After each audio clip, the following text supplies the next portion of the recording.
Right, well, good evening, everybody, and welcome to episode 77 of the Malt Travel podcast. We have managed to get all three of us together without any glitches at the moment, although Nicholas is waving cans at us at the moment through his iPad. He's on some crafty beery by the looks of it, some Juicy Lucy, which I'm sure Yeah. he'll talk us through. Mm. Mm, that's all we're getting, is it? Right, well, Well, we're I can talk you through it. It was a freebie from our lovely local landlord Steve up at the Omont Royal Oak, and he had a rep round the other day. So they were providing with, and it's called Juicy Lucy. Sounds like a tiki bar cocktail. Nope. A heroic ultra Yulchia Nipa, more tropical than rainforest, stronger than a cyclone, fruitier than a hipster smoothie. So bright it needs to sip with sunglasses. Put on your sunscreen, baby. It's an IPA, 5.5%, and I believe it's a strange colour as well. So I'm gonna I think crack you it and better see what leave it's that for like. me, Nick, when I next come round to the cellar bar. But anyway, there we It's go. it's been sat in the fridge from just before Christmas. So I thought I'll crack it today now. Very good. Right, well, episode 77. So we are doing part two of our Try-annuary.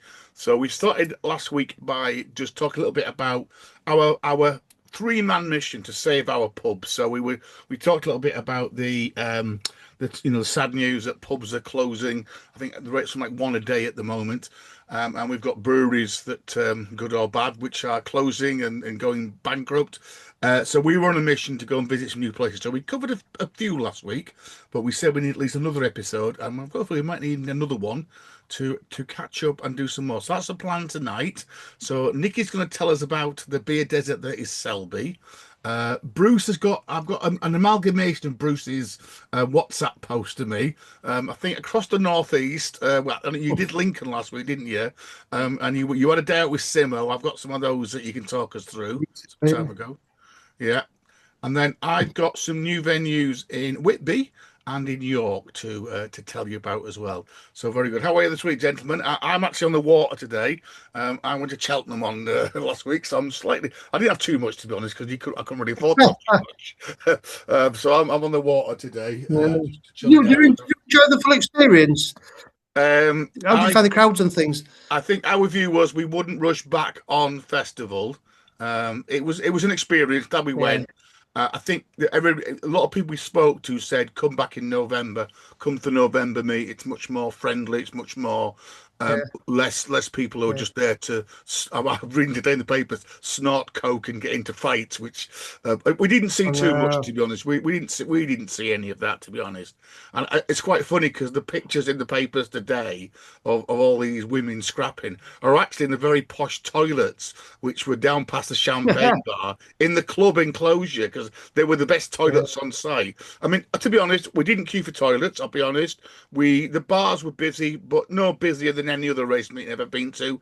I mean, no busier than say York is on a major event. You probably have to queue for 10 minutes to get a drink. But I'll show you some of the bits and pieces as we kind of go through, because I came across my first ever self-serve Guinness bar. So in Yeah. the trackside tracks, which we didn't find until about the last race, because I was riding my nephew who's been to Cheltenham. In fact, he was a Cheltenham member for a long time, and I kept saying, "Look, there must be a bar somewhere where you can just, have a drink and then walk out onto the grandstand." Oh, I don't know. No. Anyway, I found it for the sixth race, which was up on the kind of big floor in the main stands. And in there, whilst there were bars either end, there was also self-serve bars, and my first a self-serve Guinness.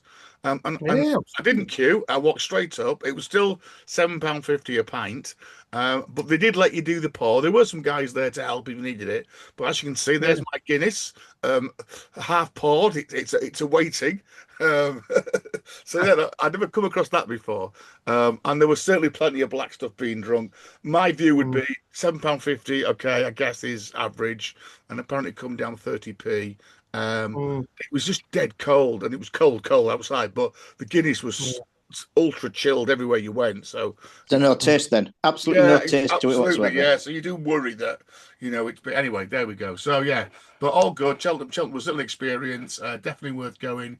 If you are going, I would just say if you can afford to pay a bit more and get the whatever club. I think club they call it at Cheltenham. They're fighting some posh toilets. Yeah, but a fight. I think watching Gold Cup Day on Friday, it looked absolutely rammed on Gold Cup Day. It was hard to say when we were there because the weather was so bad that whilst it did fill out the grandstands when the race was on, and there were a lot of people there. I've got to say, Park and Ride was great. They were quite efficient, getting anywhere in. Didn't queue to get out, didn't queue to get in. We walked straight on the buzz either end to get into Cheltenham, so it was very nice. I would also recommend a fantastic pub, which actually is at Wetherspoons, which I'd got mixed up in my head. Yeah. Because I thought we were going this. Where's the other place we've been to before on the way down that way? It's a bit further. I think it's a bit further north. Begins with a B. It's near Oxford. Anyway, this is very, very similar. So I'm guessing, looking at actually, I've done a bit of research. The Royal Hot Pole was on the London to Holyhead Road in the good old days, and so was a proper old-fashioned 16th century coaching in. Fantastic Wetherspoons. Apparently, they spent 4.2 million on this building alone. But it's great inside, and as you can see, they do a very fantastic breakfast, and a lot of other people had the same idea. So it was nice to pop in to Wetherspoons on the way down. It's about 25 minutes from Cheltenham, is Tewkesbury, and this is dead in the middle of the car park straight before. There was lots of pints of Guinness being supped at about 9:45 on Thursday morning. The pub was full of people from Stoke. We sat there for about 10 minutes and went, we know them, and so a lot of people like us, I think, had called in on the way down. So yeah, but all very good. Yeah, it was good. So, gents, what about yourself? Have you been out and about this week? I went on Tuesday. I went to Bolton, and I went to Bolton to watch Cheltenham all day in the pub. With every year, be strange. So we're in Hogarth, and I was saying to you, I think the one thing you have to say, not just Cheltenham, but with the Six Nations, having sport on terrestrial TV must be an absolute godsend for the pubs. I mean, Bolton on Tuesday would normally be desperate, but every pub with the TV was packed to the gunnels. Yeah. I was in there. I went to Nesborough Convention Club, watched it briefly on Wednesday. Again, that was packed. I was in Leeds on Thursday, and again, the pubs that had the racing on were just full. And in London on Friday, I was at work. Just hordes of people, lads, lasses, gangs of lads. Obviously, loads of people had the day off for Friday Gold Cup Day. Yeah. I saw them trying to get pubs around King's Cross. Couldn't get in. Then, of course, last night, Six Nations here in York, pubs were teeming. So, I mean, I think really you do forget for these pubs, when all the sport used to be on TV, it must have been so easy. But Cheltenham must be a godsend for these pubs. You say midweek day and the pubs are full. It was lovely to see and great atmosphere, really. A lot of pubs in the kind of area around, they put marquees up, they put screens up. Last time we were in Chipping Camden, everybody was there, so now we don't bother going anymore. The pub puts a bit of a, they put a do on the barbecue, they put a marquee outside, get a big screen. The bookies kind of come, with the bookie sets up here as well, and we run it as a like you're there, but you're not. Because again, I was amazed how many people don't actually watch the racing. I mean, some people just stay in that Guinness village pretty much all the time. I mean, and it's just crap. I mean, it's just a big open square with a stage. I think it was somebody Paddy's were there. They were playing all day. The other thing I would say, Bruce, was it didn't feel particularly Irish. There weren't that many Irish people there. If I'm being honest with you. And apart from Guinness, you probably used to. I think the Irish were really. Yeah, you got your badge was a shamrock, which is a nice thing, and obviously the Irish were doing very well on the course because I think they won the cup this year. But yeah, it didn't really. We all said it didn't really feel that Irish, to be honest with you. So anyway, that's that one. Nicholas, have you been out and about? Have you been hard grafting? Nesborough was busy yesterday, Bruce, as well. We started off went on our Northern Rail tickets, but we had mum and a friend with us, so we went through to Ilkley. And then came back into Leeds and then went round via Harrogate, Nesborough, back into York that way. So we had a couple of hours in Ilkley and then we just had a couple of hours in Nesborough. And Nesborough was busy in all the pubs for whatever reason. Can't be in Cheltenham, but I was talking to Block about... wasn't it? No, they were watching that. The Wetherspoons in Ilkley had James Martin on Saturday morning kitchen. And then they didn't have anything on in the Nesborough one. But Block I was talking about at the bar, he reckoned that a lot of folks would come up because of the sunshine. But the Nesborough one is obviously, they have a lot of regulars in there. But I did talk to him. I asked him about Working Men's Club, actually, Bruce, and whether everybody can go in there. And he said, "Oh yeah, I've been in there." He said, "Yeah, everybody can go in there." He said, obviously, he talked about the view as well. But he said it's packed anyway. So much for it struggling. It seems that words got round and people realise you don't need to be a member now, and it ticks over like everywhere else. It was booming on Wednesday. I mean, the big concert room had a big screen, and now we're in the little room, and they're running a sweep and a raffle, and it were really good. Although if you join, I think it's £12 each join, you get £1 off a pint. I mean, it's like he said beer was just a bit cheaper. But the beer is no, it's great. You've not been yet, have you, Michael? No. I'm just something, especially in summer. We'll have to go next time you come. We'll go that way. Yeah.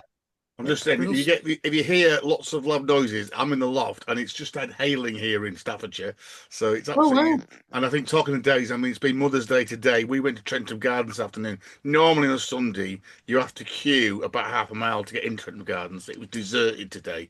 The shopping places were busy. But I just think the weather. So I think, again, whereas the pubs may have done very well, I think a lot of the kind of cafes and stuff have probably had a bit of a struggly day. I know a lot of people book lunches. Right, one more bit of news, just because it's a story that we've been keeping on, and we'll crack on with our new ventures. We've talked a lot on this podcast about the demise, and the rise again of Bass, and the wonderful Molson Coors Marston's and whoever else kind of has owned Bass. And we did mention a couple of, probably I think it was last year, wasn't it, when they Molson Coors just closed down the museum and ripped out all of the old Burton sets, and one was saved by Thornbridge, and they now do regular brews on their Union rack. And if you go to the brewery in Bakewell, you can see it all stacked up there. And the other one actually ended up going to Scotland in the end to Eposhal, I think, I don't know how you say that, a Scottish brew. Is a little bit of kind of a left field crafty type mini brew dog type thing. Well, unfortunately they've gone bust as well, but thankfully that Union set has been saved and is hoying itself back down to the Midlands, but is going across to Wolverhampton. So there is a new brewery which again I wasn't particularly aware of, called Springbanks Brewery. We're doing a little bit more research on them. They haven't actually started. Well, they are brewing, but there's no beer available yet, because they are scheduled to start selling their first pints at the end of this month. And apparently, this was some beery folk, some people with obviously money. Again, we talked about Banks's brewery being closed down in Wolverhampton. Again, I think that's by Heineken, isn't it? I think on them. So there was no brewing left in Wolverhampton. So these guys bought the old Standard Radley bicycle factory and have converted it into Springbanks Brewery. So they are definitely, as you can see if you're on YouTube, using that tradition, 150 years of tradition rooted, it says there. And they are going to start brewing beer again in Wolverhampton. I mean, they must have some money for that. Absolutely, yeah. That screen there, it's all AI generated. You can't do that on an iPad with a. No, you got your iPhone, Nick, to be honest. But anyway, well, no, I don't think so. But obviously, they bought this set from up in Scotland. And so look out for their beers in the end of this month, apparently. So I think they're going to be fairly Midlands based initially, but I'm sure if they've got the head screwed on, they'll be trying to get a Weatherspoons or a Beer Masters or whatever, get themselves around. Nice marketing that though. Yeah. I'll tell you what I noticed recently. I was in the Victorean Commercial in Leeds on Thursday, and they seem to have Harvey's beers all the time. Yeah. But I've noticed Harvey's beers cropping up north now. They had the different one in the Phoenix last night. Yeah. So it's quite lovely. So I think when they're up here and they're kept at northern conditions, they're absolutely lovely. Have you seen any of them, Nick? Not up here, no. But lovely to see that. Yeah, they've probably got some amalgamation with the brewery up north. They've probably made a partnership. So if you go down, Harvey's is where? Sussex. Yeah. Lewis, yeah. So if you go down there, you'll probably find there's a Yorkshire brewery down there that's well circulated down in their part of the world, because this is what a lot of the breweries are doing now, and this is why Jaipur has got into bed with half a dozen breweries in the last 2 years, haven't they? I know they were doing a collab with Cameron and doing a collab with various other people. My Apple News now just throws me beer news all the time because obviously the algorithm of me searching on my phone. And I didn't note that it's been the International Beer Awards this last week, which apparently is the Oscars for beer. And actually, Holt's Bitter got gold. And I think Barnsley Bitter was either second or third. So we've talked about there does seem to be this shift back towards kind of traditional ale and classic styled, that stuff that Nick's like or just dislikes the no, it's not lazy. It's not too bad. It is very fruity. It's sweet pineapple, grapefruit. It's like alcoholic lilt, really. Right. But I'd been led to believe it was going to be a funny colour, but it's not. It's just I don't know. It looks pretty. It's all right. Neon here. Right. All right. For a freebie, and unfortunately, I'm presenting my Inns and Guns glass, which obviously might be a bit of collector's item now. Well. Yeah. So Bruce, I think now. So Bruce's ticks off new ventures coming up. I think last week you told us about your visit to the revived Black Sheep, which obviously is not new, but in a way is new because they've got new owners, and thankfully it looks like they're going to save it. So you talked about that. Now, do you recognise that pub on the right? Because I can't, because your stuff disappears on my WhatsApp. So, yes, it's the 3 tons from Borough Bridge on the Borough Bridge High Street. This has been a big old provincial sort of market town hotel, been created, reopened, and it looks fantastic on the outside. And you go inside, it's a big, huge multi-room pub now. Had about 5 or 6 cask ales on. Sad to say, and on the beat, it was the worst people had that day. And to be fair, I know it was a big yardstick because I've been to breweries. I went up to Knaresborough, but yeah, the beer wasn't great. The food didn't look great. Funny vibes in there. Whilst I love to see the building, I mean, Borough Bridge is having a bit of a renaissance. So Grantham Arms has now become a big rail destination. I think it's the Anchor that's got lots of beers on now. But the best pub in Borough Bridge was the one which we didn't go to that day because we were showing the rugby, is the Black Bull, which is a tiny pub in the corner near the sort of opposite the bandstand thing. Ancient pub, a lot bigger pub that obviously is currently running not at its full potential, which is run by a lovely couple. They've got a vast Yorkshire deep range fire with the ashtray on the floor that catches all the shade, and 3 incredible well-kept beers. So if you're going to Borough Bridge, the Black Bull, if you're a fan of pies and buns like I am as well, Borough Bridge has a plethora of fantastic butchers and bakers. So that would be the pick of Borough Bridge. Disappointing, but lovely building on the outside aesthetically. Okay, so that's a new place. Borough Bridge is one of those places that you never. I'm trying to think where I've ever been and it's on the A1, isn't it? So you tend to kind of go past it if you're getting York further north, don't you? It's a bit of an in between. I was in between York, isn't it? Between York, it's either between York and Ripon. I mean, if you're on the A1, rather than go and spend your money in a dreadful service station, just come off at Borough Bridge. It takes you 2 minutes to get off the A1 to get back on, and there are just some fantastic cafes, bars, things like that. Yeah. So it's well as an alternative to paying through the nose. I must remind listeners that Bruce obviously is a non-car driver. So when Bruce just suggests going into a town rather than just pull at the circus station, if you want a quick wee and something to eat for 10 minutes, Bruce is quite happy to suggest, let's pull into a town, park up, go into a pub for an hour and a half, and then let's commence our journey again. Yes, that does colour my view somewhat. You're quite right. So let's move on then. So two again, one new I think for you, and then one not new but a revisit, but it's got some new quirks. So the Highland Laddie, which again I think you've mentioned it on this podcast, but I don't think any of us have been previously. It's got a bit of reputation, hasn't it? Yeah. And then you're also going to cover the crab and lobster, which again we have all been to, but again I understand it's going to revitalise a little bit, which again is on that A1, isn't it? A bit further north from Borough. Yeah. Well then, Highland Laddie, Bruce. Well, the Highland Laddie course shot to fame very suddenly because it was voted the Good Pub Guide Pub of the Year. It's now it's very close to a little Yorkshire post being Leeds, the city centre. We Ubered up there, and now it's in a huge. It's just like I should have taken a wider shot. It's just surrounded by high-rise flats across students, private housing, and for them it must be fantastic to have this pub that's been lying dormant suddenly reopened. But I have to say, look, it's a nice pub. It's a small pub. It looks great on the outside. There's a good selection of cask beers on. He's getting his own Belgian Pilsner, his own wheat beer. And of course, the Good Pub Guide, as opposed to Good Beer Guide, does tend to focus more on gastro pubs. But I have to say, whilst we'd be more than happy to go for a pint this year, love to have this one of you a pub in your town. How on earth this could be voted good pub? The good pub guide pub of the year is astonishing, and the food itself. It's a very small. Reminds me of those pubs in Sheffield that pat the corners. Yeah, they've got a couple of fires in. It's like £7 for a bowl of Jenga chips and a piece of concentrated curry sauce. They've got these fable sausage rolls that I think people like William Sitwell and Jay Rayner throws about. I mean, every time I go, they never have any left. You sit down and they're like, "Oh, you." The Run the Empire Cafe. I mean, look, in its own right, it's a great pub. But pub of the year cannot get that. And the whole thing, you know, there's definite nods to the Devonshire. A lot of pubs can do with that right now. A few nods to that. But yeah, so maybe worth a visit. See what you think about it. I'd say let you know, man. So this nice pub, great, above average.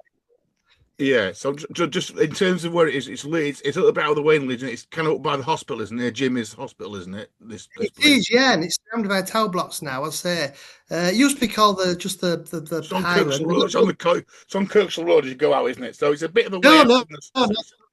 Opposite side of Kirkstall Road. Well, no, it's hard to explain. It's on. Really. I've just looked. It's on the map. It's on Kirkstall Road, or just off Kirkstall Road. Mm. Yeah. So it's on that northern bit of there. So it's probably a good 20 minutes out of city centre, isn't it? Good, and not a pleasant walk at all. Yeah. I mean, an Uber's about £3-4 for it. I would definitely get the Uber because it's not the nicest to walk and lots of places to get. We walked it one way and thought, no, not again. You know, I'd say much more fun to be out in the Duck and Drake places like that. So yeah, but I don't want to be mean. Yeah, you're not doing a good job of keeping these pubs up. So anyway, let's move on to Crab and Lobster. Crab and Lobster is. Can I just say something about that spot?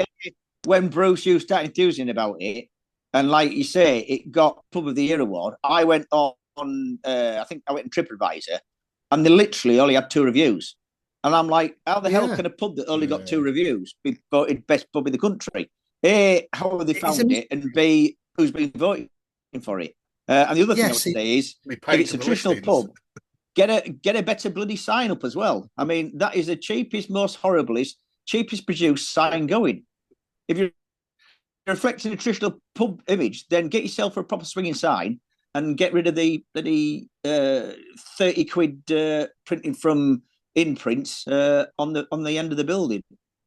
Right. They've gone like a 1970. It possibly looks better in than I've done there, to be fair to them. I mean, yeah, I'll definitely suggest a visit. Let's move on. Right. So the Crab and Lobster is quite a long-standing, more of a rural pub, really. Again, it's up on the A1. It's kind of, as you go, kind of North Northumberland, heading towards Catterick. It was famed for its seafood in the past, and certainly a place where we would have gone for special meals. So Bruce has revisited because now they used to have a secret wine tap under the stairs, and now it's been converted into a beer tap. So if you are a resident there, you can help yourself, Bruce. Is that right? You can help yourself to the secret beer tap, which he's got on the picture there. It's quite astonishing because I've not been for years. So we went down for a drink before our dinner. And I told people, I said, "Oh, do you still do the free wine?" The bloke goes, "No, you've not been for a while, have you?" I said, "No," because it's beer now. So you do have to go and kind of press the compartment under the stairs and a tap dispensing beer. You just go back as many times as you want. It's a Moretti, I think that day they were getting there. And you can literally get half-pint glasses. I was making too much froth to start with, so you can literally sit there. I mean, it's not cheap, the crowd, but you can literally sit there for 4 hours and just drink Moretti for nothing, which is quite bonkers, really. No, thanks. I mean, it's a lovely little bar. And you take it in this bar, so obviously it did help because Christine had a gin that was like 14 quid or something. But I was an endless packed. But what you do see is a lot of people. Crab and Lobster's got a very loyal following. People we've not been for years because it's quite pricey, but the people go in there, and the husband just gets sat there. It's a lot of 2 o'clock, the wife's going in the hot tub, jacuzzi, walking there. It's just full of people absolutely pickled on this free beer. I mean, which is free beer. Okay, definitely a pub worth going to. And you said the food's moved a bit more Frenchy. Again, maybe it's your photography skills, but that doesn't look particularly advertising. That's just shot you've given us. It was famous for its very high standard of seafood, the Crab and Lobster, but they also They also used to famously, and a little bit of the bar itself is quite pleasant. They used to have bowls of honey glazed mustard sausages that were free. You have them inside starts, the big racks of ribs. Sadly, that's all gone now, and it has gone very heavy French dishes and heavy prices to match, I have to say. I say it was just some of the prices were insane. £55 for a fillet steak, £91 for a fillet steak with lobster. You know, this is just outside Thirsk, literally on the side of the A1. But these idiots driving up from down south, Bruce, I reckon it'd be wonderful, and it's very good value. Well, I mean, it used to be lovely, and I mean, they used to, you know, but the food, I think they need to get that back sorted out again. Right, obviously, the grounds are quite lovely. Yeah. Let's move on again then, because again, we're not doing very well on saving our pubs here. So, one pub actually, I think you might have mentioned it briefly in the last podcast. It came up actually in a couple of other things I've read this week actually, and this is the Angel in the Fields, which is another one of the London Sam Smith pubs, which again I've not been to. Nick, have you been to this one? Is it a new one for us that we'd have to go and find? Whereabouts is it? It's on Marylebone High Street. No, I don't tend to go Marylebone much. Yeah, I mean, I might have been in it. I'm trying to think. Mate. But anyway, it looks a cracking, typical Sam Smith London pub in it. Loads of lovely mahogany and wood and proper fires. Yeah, literally just this one room downstairs. Fantastic stained glass. The fire was just enormous. It's quite astonishing. They could get a lot more chairs and tables in there, but they haven't. They've kind of left it with that sort of a age ambience. Did have the hand pump beer on the beer, I have to say, did look better than did look pretty good. But yeah, just a wonderful atmosphere in there on a cold day. I'd love to go back when it's dark and when the fire's roaring. And interestingly, it's just on the main Marylebone High Street, the edge of an alley. And 20 yards away is Entrecôte Les Relais d'Avance. This is the one of the two London outposts, that infamous French steak restaurant where you pay one set fee. I think it's £29 now. You get a walnut salad to start with. That's the only option. And then they come along with a tray. You get a piece of steak. You either have it rare or medium well. That's your only options. So you get your steak, then you got all these triple cooked fries and this very secret green sauce everybody talks about. And when your plate's finished, gone completely off pubs onto food again. But they then come again, and you get exactly the same portion of steak. Well, what is bizarre is, because Mr. Smith's quite averse to new ideas. Does it take reservations? But you are allowed to go to the pub and get a plastic glass and stand in the queue with your pint of Old British or Taddy Lager while you wait for your table in the restaurant. So quite surprising there. Okay. So well worth it. So for our international listeners, that is London. So that pub is in London on Marylebone, which is quite a famous street in London. And again, if you were coming to the UK and you were visiting London, it'd be another great pub to get a really good feel of a proper traditional English pub that probably wouldn't feel. Yeah, which wouldn't feel out of sight probably anywhere in York or any of the other cities as well. Right, come on then, Nicholas. You've got to sell Selby to us now, because Bruce has kind of given us one maybe pub to go to, then a brewery. So I think you did mention briefly in last week's podcast that this is maybe an anticlimax coming. I knew I was going to struggle, even when I've got a work colleague who actually lives in Selby. So she tried to do her best. She does drink beer, although she's moved on to Guinness now, foolish, but she's at my age probably.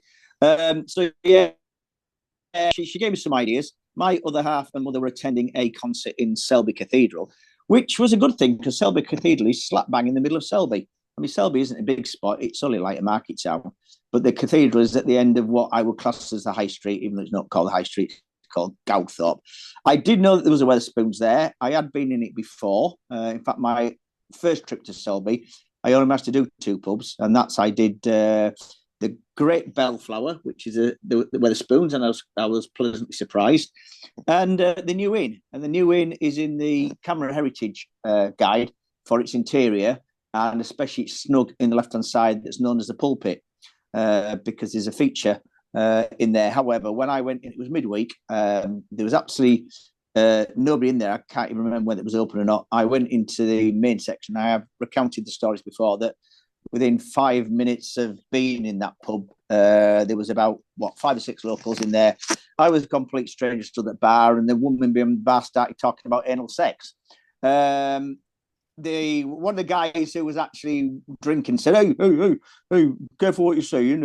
That bloke's never been in before. She says, oh, yes, he's always in here. I says, well, but anyway, there we go. So I went and sat myself down at the far end of the bar next to where the door was in case I drank my pint of Taylor's Landlord. So, so I decided I wasn't going to go in the new inn this time because it was a Saturday night. I've been given various recommendations, of which the first one was the Abbey Vaults.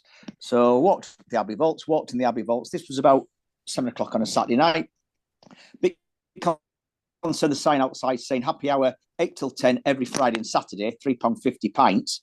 And I'm thinking, must be struggling if they have to do happy hour on a Friday and Saturday night. Walked in, the pub was interesting, wooden panel walls, but I could see all 3 hand pumps on the bar were all turned around. So I walked straight back out again.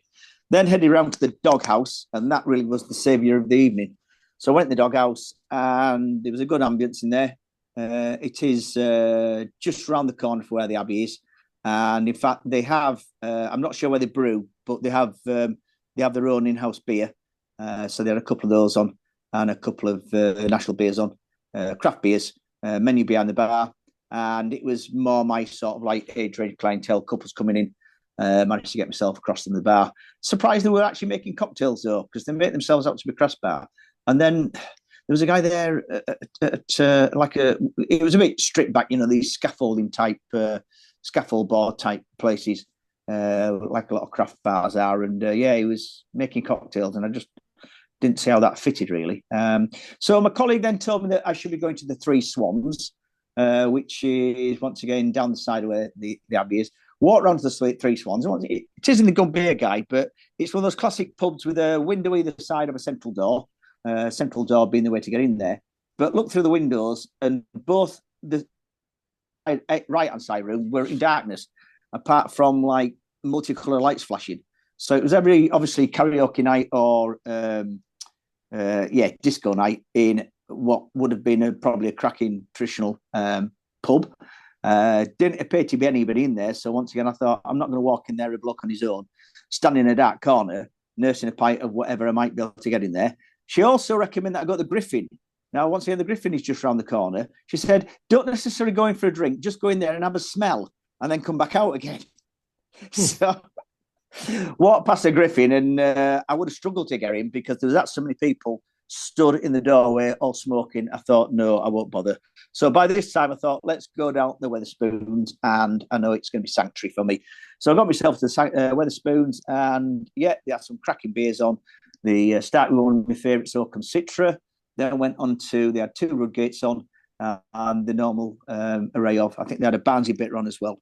So I was quite happy to stay there. Now, other half was supposed to be coming out of the cathedral at about 10 o'clock. So the nearest pub to the cathedral is the George Inn, which is a very prominent coaching inn hotel, and that is diagonally across from the Minster. I thought, right, I'll get myself in there. Now, 2 of her friends had actually been stopping in there, even though it's an inn, a hotel with rooms. They were disappointed to find out that this place doesn't serve any food, not even a breakfast, not even an evening meal. So they had to go elsewhere. So I went in there, and to be honest with you, looked around. It was sort of 10 o'clock at night. Well, it was about 9:45 actually, because they were supposed to be coming out at 10 o'clock. I wouldn't have been surprised if alongside the bar they had a Samaritan's desk, because all I could see was about half a dozen sad-looking blokes sat nursing half a pint of basically flat Carling or whatever lager they were serving, all looking as though they were struggling to have the will to live. I joined them as a single bloke. I had to drink Green King IPA, I think, but I got myself positioned in the window so I could see as soon as the cathedral started to empty, I could be outside and meet the other half. Dare to say, the guys who were all else in there, they weren't waiting for people to come out of a cathedral concert. That, I think, was their local. Problem was, though, there'd been a medical emergency in the cathedral, and so the performance had been delayed by about 20 to 30 minutes.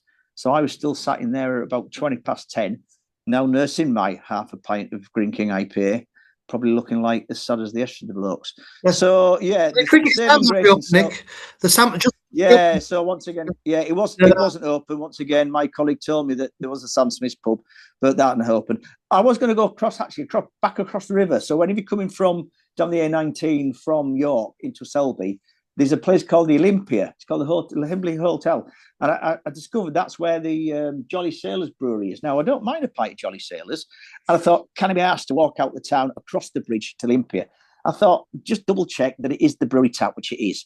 However, by going online, I read some of the TripAdvisor reviews of people who stopped there, and it seems they have a little bit of a problem with rats.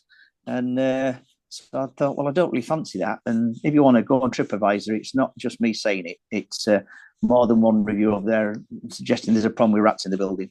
So I stopped where I was. So I said my saving grace was the Doghouse and the Wetherspoons in Selby. But yeah, I certainly wouldn't rushing to have a crawl around Selby. You might be a little bit disappointed.